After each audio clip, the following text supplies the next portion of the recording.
Et si le temps n'était pas une ligne droite, mais une porte que quelqu'un a ouverte, un jour?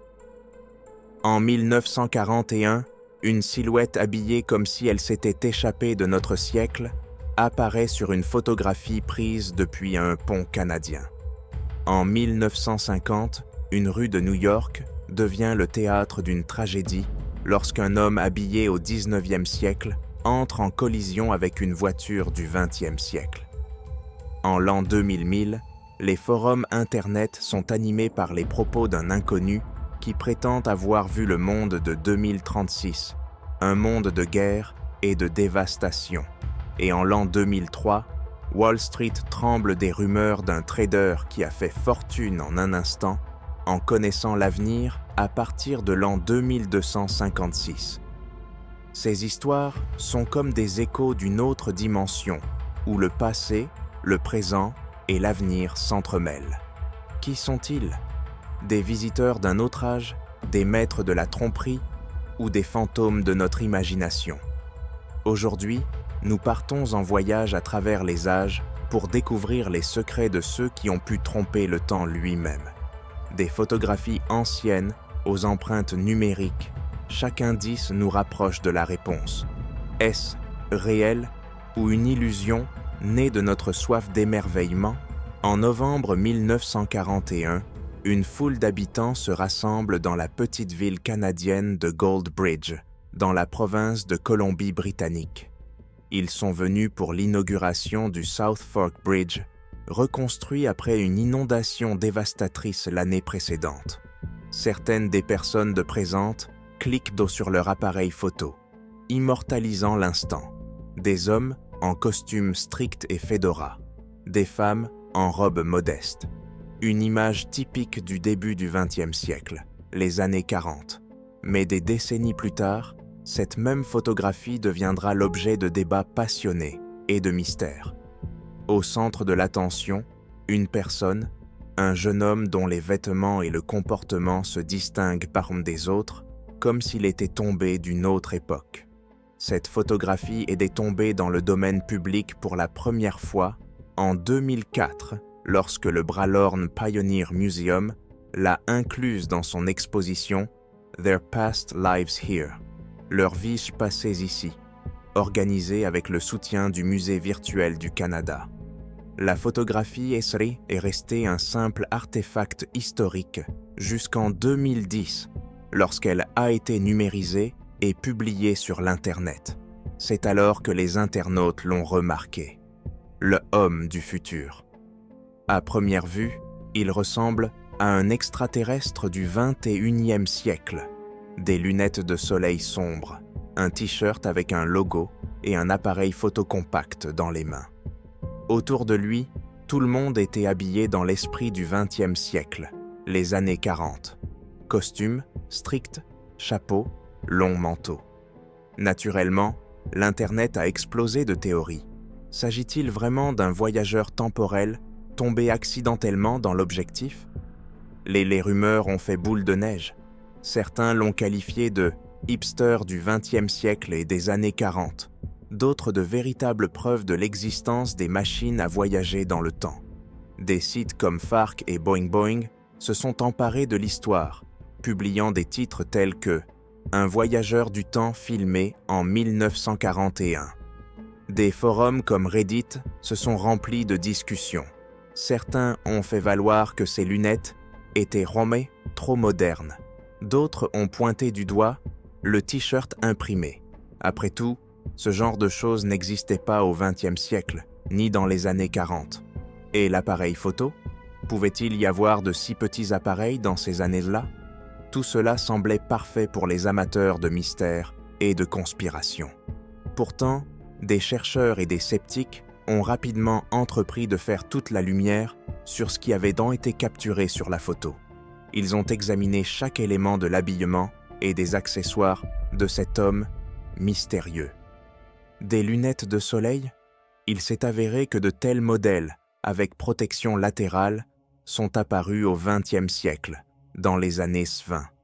Certes, elles n'étaient pas populaires, mais elles existaient et étaient moins vendues. Le t-shirt avec logo a suscité plus de controverses, mais en y regardant de plus près, il s'est avéré qu'il s'agissait probablement d'un maillot avec un emblème cousu. Ce genre de vêtements était porté par les équipes sportives de l'époque. Certains ont suggéré qu'il s'agissait de l'emblème des Maroons de Montréal, une équipe de hockey qui a existé de 1924 à 1938. Quant à l'appareil photo, il y a une explication. Kodak produisait des modèles portables comme le Kodak 35 ou le Folding Pocket depuis le début du XXe siècle, et un amateur de photographie en l'an 1941 aurait pu en posséder un. Ce qui suit va plus loin. Les historiens ont noté que la tenue vestimentaire de l'homme, bien que semblant inhabituellement décontractée pour l'événement, n'était pas impossible pour le XXe siècle, les années 40. Après la Seconde Guerre mondiale, les anciens combattants portèrent souvent des t-shirts comme vêtements décontractés. Et dans les zones rurales, telles que le Gold Bridge, les gens s'habillaient de souvent plus simplement que dans les villes. Son style aurait pu être un choix excentrique plutôt qu'une anomalie. Alors, qu'était-il? Un voyageur temporel ou simplement un fashionista en avance sur son temps? La théorie de la mise en scène a également été envisagée, et s'il s'agissait d'un acteur ou d'un participant à un événement local, mais aucune preuve n'a été trouvée. Snopes, un site web réputé pour sa capacité à briser les mythes, a résumé la situation. Tout ce qu'il porte et tient a existé en l'an 1941. Pas de miracle, pas de machine à remonter le temps, juste un homme qui s'est distingué dans la foule. Pourtant, l'histoire n'est pas morte. Elle est devenue une légende urbaine, un exemple de la façon dont l'Internet peut redonner vie à un vieil instantané. En 2001, lors de la conférence Museums and the Web à Philadelphie, l'affaire a même été discutée en tant que phénomène de marketing viral. Pour le Bralorne Pioneer Museum, il s'agissait d'un cadeau inattendu. Son site web a été inondé de trafic et une exposition discrète est devenue une sensation. Aujourd'hui, en regardant cette photographie, certains y voient une allusion au mystère de l'univers, d'autres un rappel de la facilité avec laquelle nous pouvons être trompés en cherchant l'incroyable là où il n'existe pas. Mais une chose est sûre, cet homme en lunettes et pullover restera à jamais un mystère que chacun interprète à sa manière. New York City, juin 1950. Times Square bourdonne de vie. Voitures qui klaxonnent. Enseignes lumineuses qui clignotent. Foule de gens qui se hâtent de vaquer à leurs occupations. Soudain, un homme surgit de nulle part. Ses vêtements, manteau, gilet, chapeau haut de forme, sont comme découpés dans une vieille gravure du XIXe siècle. Il regarde autour de lui, confus, les yeux pleins de terreur. Avant que quiconque puisse réaliser ce qui se passe, le bruit des freins vient briser le vacarme de la ville. Une voiture l'a percuté à mort. La police arrive sur les lieux et l'un des mystères les plus étranges du XXe siècle commence. Il s'appelle Rudolph Fentz et il semble qu'il ait traversé 74 ans de temps. Sur le corps de l'homme, on trouve des éléments qui déconcertent même les détectives les plus chevronnés. Dans ses poches se trouvent des pièces de cuivre datées de 1876, une carte de visite avec une adresse sur la 5e avenue et le nom Rudolph Fentz, une lettre qui lui est adressée portant le cachet de la poste de 1876 et $70 en vieux billets qui ne circulent plus depuis longtemps. Aucune trace de vie moderne, pas de plastique, pas de clé de voiture, pas de documents du XXe siècle. L'un des policiers remarque « On dirait qu'il vient du passé ». Bientôt, la rumeur se répand dans la ville. Cet homme est un voyageur du temps qui a accidentellement quitté l'année 1876 pour se retrouver en l'an 1950. L'enquête prend une tournure encore plus étrange. Le capitaine Hubert Rome, censé être en charge de l'affaire, décide de creuser davantage. Il consulte de vieilles archives et trouve une trace. Rudolph Fentz, employé de banque, a bel et bien disparu à New York en 1876 à l'âge de 29 ans. Sa famille ne sait pas où il a disparu. Il a simplement quitté la maison et n'est jamais revenu. Et maintenant, des décennies plus tard, il apparaît à Times Square, toujours jeune, portant les mêmes vêtements que ceux dans lesquels il a été vu pour la dernière fois. La veuve de Fentz est morte depuis longtemps, mais un annuaire téléphonique datant de 1939 révèle l'existence d'un certain Rudolph Fentz, Jr. Ces traces mènent à une femme qui confirme que son beau-père a disparu en 1876. Tout concorde, l'incroyable histoire commence à s'étoffer et bientôt on en parle dans le monde entier. N'est-ce pas la preuve d'un voyage dans le temps? Mais attendez, plus les gens se penchent sur cette histoire, plus des fissures apparaissent dans ses fondations. Dans les années 1970, des chercheurs fascinés par le paranormal commencent à vérifier les faits. Première constatation, les archives de la ville de New York ne contiennent aucune trace du capitaine Hubert Rome. Pas une seule mention d'un tel policier. Deuxième coup, dans les journaux de 1950, pas un mot sur le mystérieux incident de Times Square.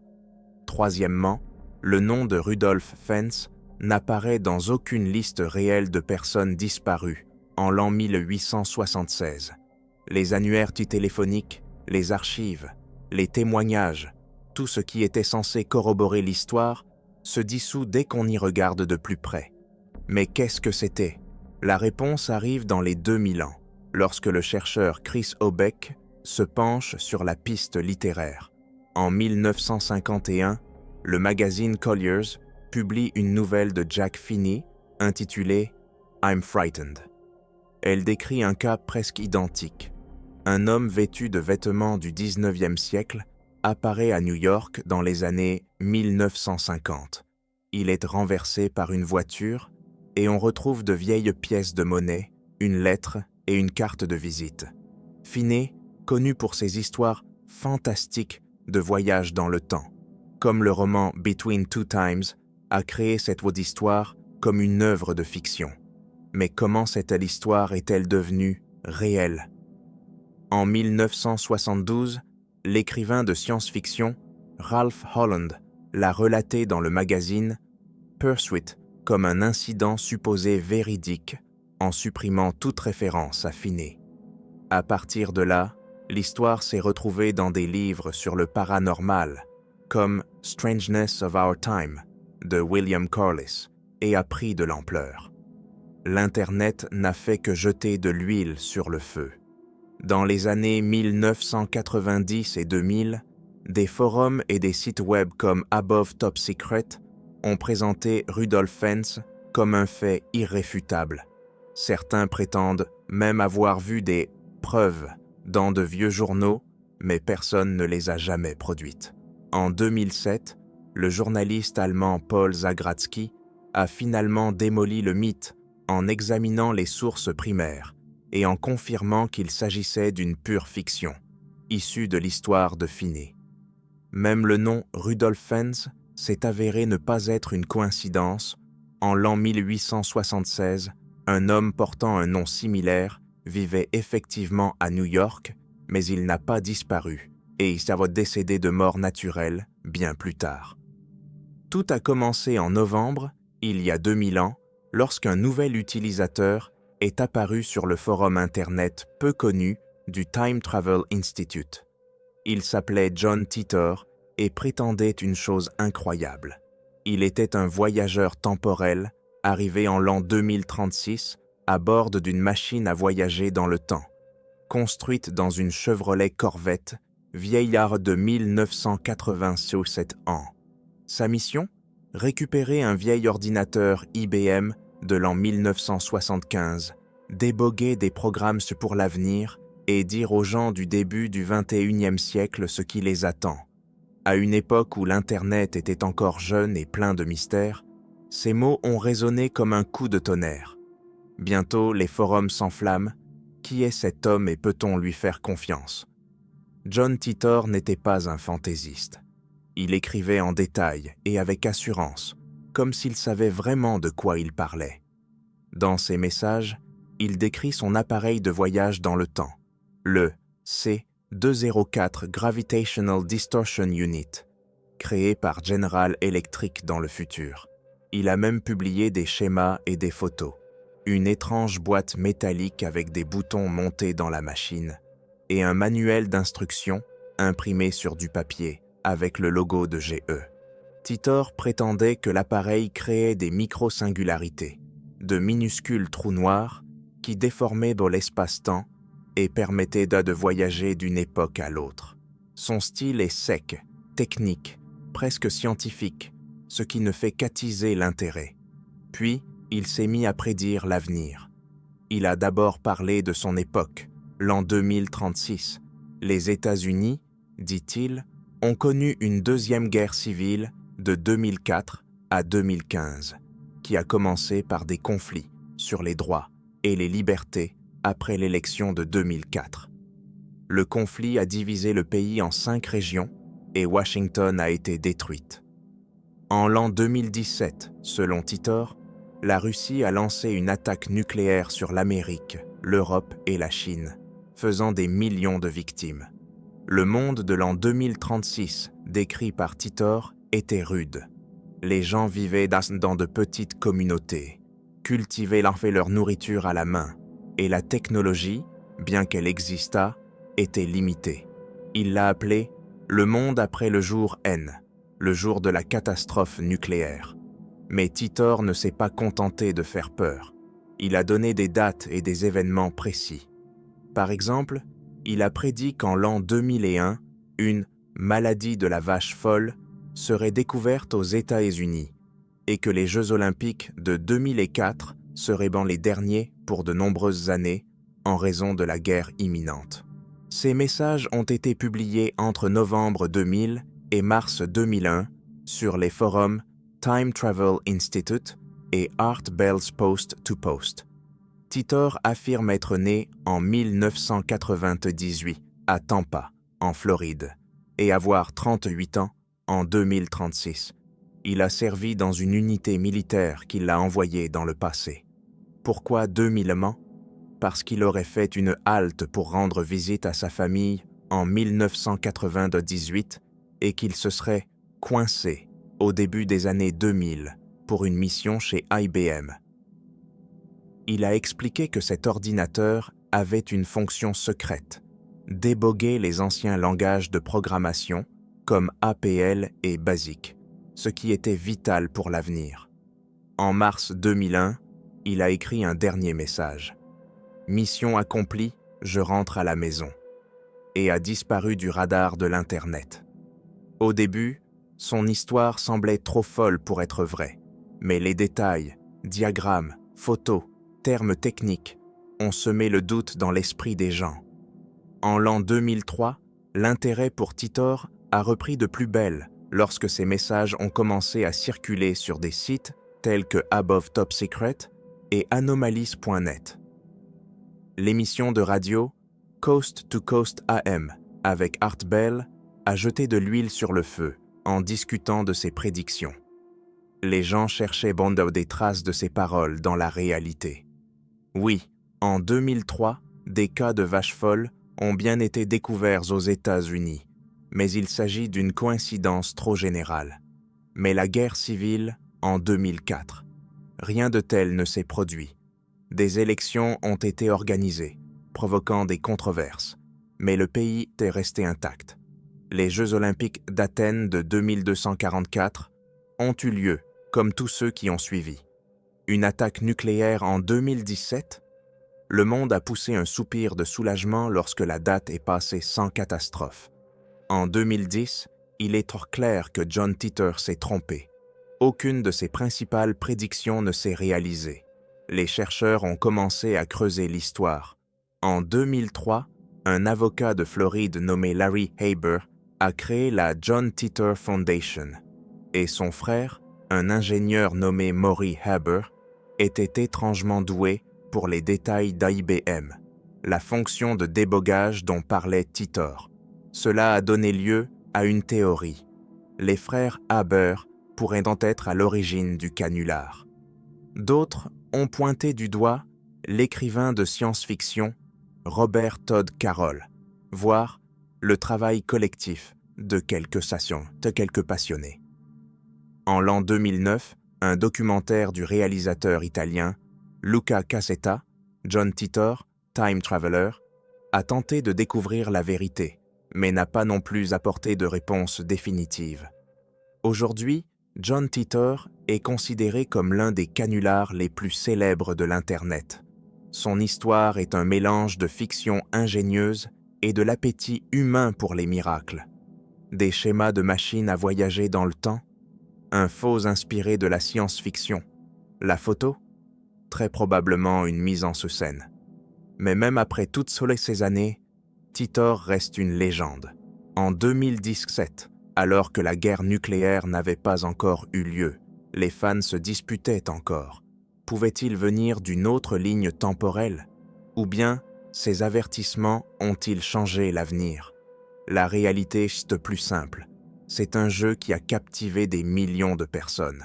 John Titor a disparu en l'an 2001, laissant derrière lui non pas une machine à remonter le temps, mais un miroir de nos espoirs et de nos craintes face à l'inconnu.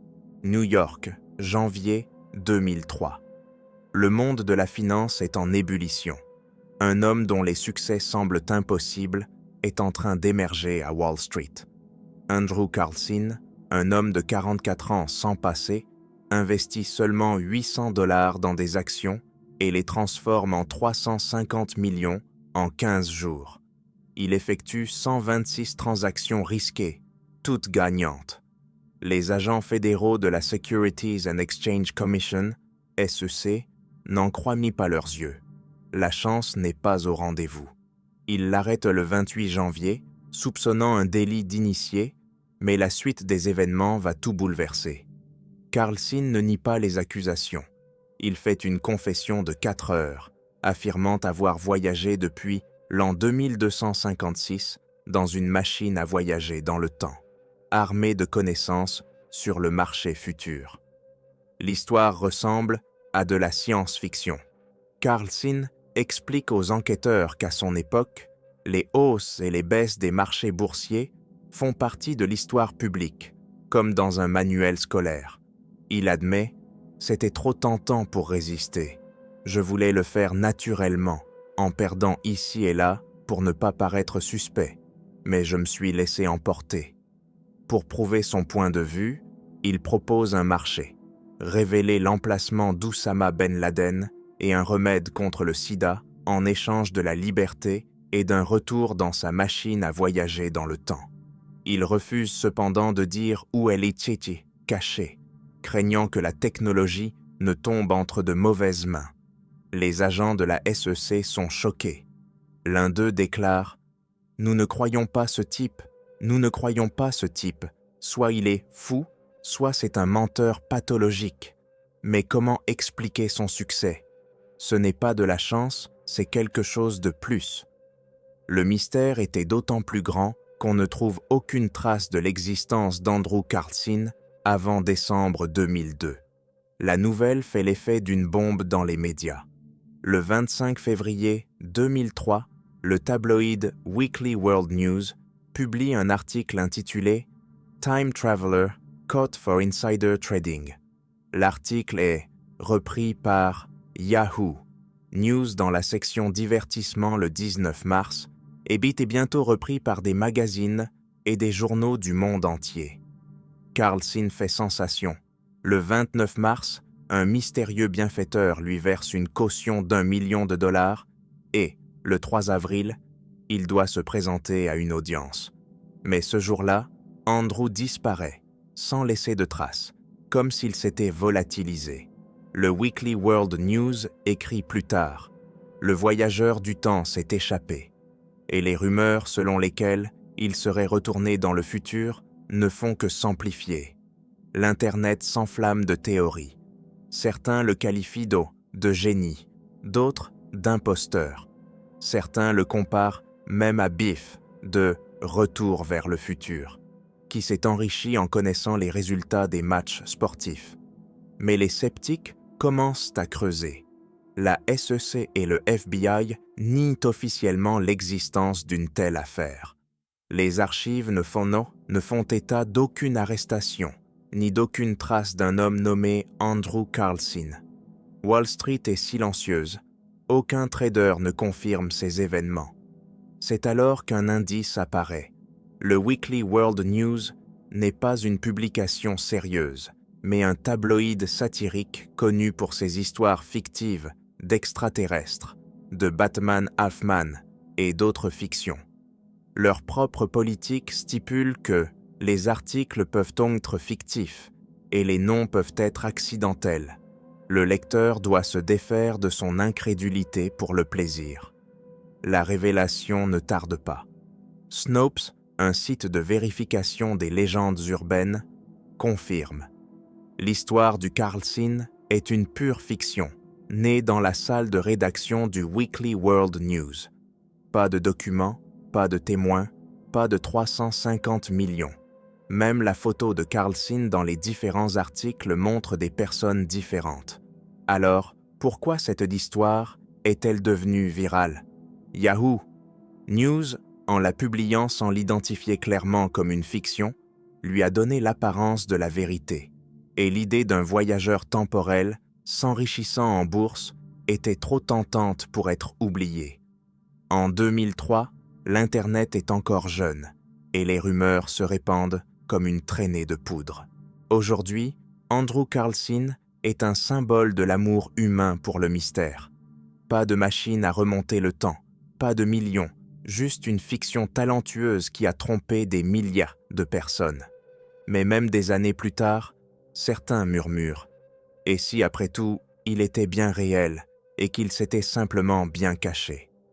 Wall Street continue de faire du bruit, et l'histoire de Carlson reste dans l'ombre, comme pour rappeler que la vérité est souvent plus ennuyeuse que la fantaisie, mais que la fantaisie trouvera toujours un public. Quelle que soit la vérité, une chose est sûre, le temps reste le plus grand mystère de l'humanité. Nous le craignons, nous l'étudions, nous essayons de le piéger, mais il nous échappe invariablement. Et si un jour nous trouvions une porte pour traverser les âges? Qui sait? Peut-être que l'un d'entre nous l'a déjà ouverte. Merci d'avoir écouté. Si vous avez aimé cette vidéo, n'oubliez pas d'aimer, de vous abonner et d'écrire dans les commentaires. Qu'en pensez-vous? Croyez-vous en la possibilité de sauter d'une époque à l'autre? Ou n'est-ce qu'un beau mythe?